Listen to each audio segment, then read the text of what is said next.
Saudações, caríssimos internautas. Daqui fala para vocês Josmar Ferreira, consultor acadêmico, palestrante, escritor. E hoje, assim de forma a comprovar, estou cá com uma entidade que vocês mesmo conhecem. E eu queria, assim, em gesto de curiosidade, partilhar aqui alguns tópicos, ou questionando, né? Esse que é o teacher Henry, né? É isso, Henrique. Sim, e nós queríamos então tirar aqui alguns papos de forma a saber quais têm sido as suas maiores motivações, como é que nasceu essa vontade essa vontade de querer dar certo no inglês, tendo em conta a nossa realidade. Nós somos angolanos e temos a nossa língua, então essa paixão pelo inglês, tudo isso nós vamos tentar ouvir do Henrique. Henrique, boa noite. Boa noite. Como é que vai a disposição? Está tudo bem, graças a Deus. Nos calma, né? Ok, nos calma. Sim, senhora. Bem, nós queremos, a princípio, que sabemos que tem estado a fazer ou dar algumas dicas, né? Às vezes mesmo tem sido aulas a partir das suas plataformas digitais. Então queria que nos explicasse como é que nasceu esse gosto ou essa paixão pelo inglês. Bom, começando já por explicar, tudo começou com uma forte vontade de querer passar algo que eu queria, ou seja, de forma mais detalhista. Ou seja, tudo começou com a vontade de eu querer expandir uma coisa que eu antigamente fazia, que era desenhar. Sim. Eu sou muito fanático e eu amo bastante fazer desenhos em cartoon. Eu sou cartunista. Eu antigamente fazia aquela diferença que talvez eu ser cartoon ou talvez ser artista plástico e fazer só pintor de quadro. Não, mas eu depois procurei me direcionar. Não, eu sou cartoon e eu amo muito história, contar história, expressar as minhas imaginações por meio de desenhos. Então eu fazia desenhos em cartoon, eu passava a dedicar o meu tempo. Antes eu mudei a dominar um pouco o inglês. Sim. Mas na época, quando eu fazia isso, eu estava na quarta classe, quinta classe. Mas uma coisa que me intrigava bastante é que eu estava um pouquinho atrasado também em termos da classe. Por quê? Porque o meu irmão mais novo na época, ele estava um pouco mais adiante de mim. E eu lhe via que ele já estava a bater a sétima enquanto eu estava na quinta classe. O consultor financeiro. O consultor financeiro nesse caso. Sim. Certo. Isso é complicado para mim. Eu lhe via por vezes falar algumas palavras em inglês. Poxa, mas eu também tenho que fazer isso aqui. Okay. Mas esse aqui não foi o principal caso. O caso foi que eu pensei, já que é o desenho, por que eu não consigo?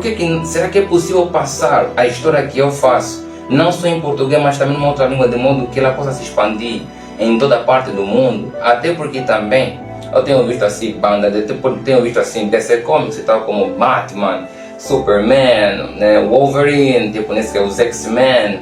Muita gente acredita que também nesses bonecos ali. Sim. E foi criado por americanos. Americanos são criadores desses desenhos aqui e tal, principalmente o próprio Superman e o Batman. Okay.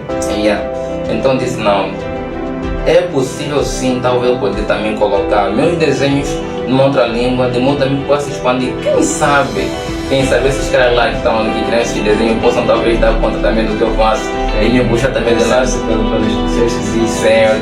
Então, na verdade, a ideia nasce numa forma de ser notável. Tipo, eu vou utilizar o inglês nos meus desenhos de forma a autopromover. Certo.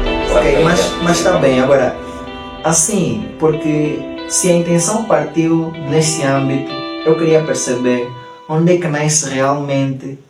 Porque há aquele que tem o desejo de aprender o inglês, certo, mas não consegue, se calhar, ensinar o inglês. Muitas vezes nós vemos pelos vídeos na internet, onde tu apareces dando dicas, explicando algumas temáticas que são mesmo próprias do inglês. Certo. Então, nessa questão, às vezes, algumas pessoas pensam que tu és professor. Essa questão se reflete naquilo que eu passava. São debilidades que eu passava no princípio, que eu estava para aprender um pouco inglês. Porque eu vi que para mim conseguir passar o trabalho que eu faço, tinha que aprender uma língua para servir como ponte. E se eu não dominasse, então automaticamente o objetivo ou o desejo que eu tinha não podia ser concretizado. Então eu fiz o quê? Eu tinha que ir mesmo contra a parede, tinha que testar, como diz, testar, colocar a mão na massa, aplicar, errar. Mas não foi muito fácil para mim, porque eu tinha que passar por muitas coisas, tal como procurar coisas que nem tão pouco estavam no nível da minha classe, quinta classe, sexta classe. Eu não tinha nem tampouco livros para poder estudar o próprio inglês, não tinha um curso na época. Eu sou, claro que sou filho de pais assim, de pais humildes nesse caso, entre aspas, e eu não tinha essa possibilidade. Então eu ia assim nas lixeiras assim, de resíduos, né, de papéis nesse caso. Assim, encontrava jornais por aí em inglês. O mais importante para mim era só encontrar coisas em inglês. Esse é o meu objetivo. Porque desde que eu vou encontrar, eu primeiro vou me imergir lá, vou ter que engolir aquilo, era mais importante. Porque eu tenho que mesmo pegar aquilo, porque eu sabia que aquilo me serviria como ponte para mim conseguir passar o meu trabalho que eu faço. Sim, sim. E eu acho que de acordo com o que nós estamos a ver já atualmente, eu acho que a ideia de querer dizer que nós somos filhos de pais humildes, eu acho que já não colhe, porque o teu pai, eu nessa altura não me olho mais como uma pessoa humilde, não, porque o teu pai é bem aventurado. Ok. Filho, né, um filho com essa capacidade de autodidatismo, ele assim de forma individual criou os mecanismos e se autopotencializou para o domínio do idioma, é uma grande vantagem, não é uma coisa que qualquer um. É a mesma coisa fácil de encontrar numa pessoa qualquer. Certo. E eu até fazíamos aqui em referência de um adágio que disse: feliz é aquele que transfere o que sabe e aprende com quem ensina.